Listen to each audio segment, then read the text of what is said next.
2025 मध्ये माझं लग्न होईल का नाही माहित नाही. का मी तुम्हाला ह्याचं पाठिंबाचं कारण पण सांगतो. मी एक वर्कहॉलिक आहे. मी तुम्हाला सांगतो मी एवढा वर्कहॉलिक आहे की एक टाइम होता जेव्हा मी विचार करायचो की आपण 8 तासच्या जागी 6 तास झोपलं पाहिजे. म्हणजे 2 तास एका दिवशी जास्त काम करायला मिळणार, महिन्याचे 60 तास जास्त काम करायला मिळेल. मी असा विचार करणारा व्यक्ती होतो. हे तर आता राजकीय, सोशल मीडिया, स्पोर्ट्समध्ये होतो. आता उद्योगसुद्धा आहे आणि कदाचित अजून काही महिन्यांनी, वर्षांनी अजून काही येईल. तर मला ह्या सगळ्या गोष्टींमध्ये लक्ष घालून नवीन गोष्टी शिकण्यामध्ये, करण्यामध्ये खूप माझी आवड आहे. त्यामुळे काही गोष्ट आली की मी त्याच्या पाठीमागं सगळं सोडून त्याच्या पाठीमागं लागतोय.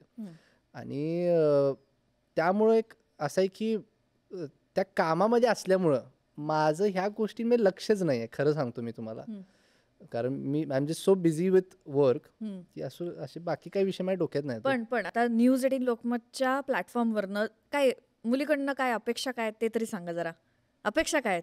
मुलगी कशी असावी? काय नाही, संस्कारी, जसं तिच्या आईवडिलांना सन्मान देते तसं माझ्या आईवडिलांना सन्मान द्यावी आणि काय नाही, घर सांभाळ, आमची काय अपेक्षा नाही तशी. वैष्णवी वहिनीसारखी असावी का मंजरी वहिनीसारखी असावी?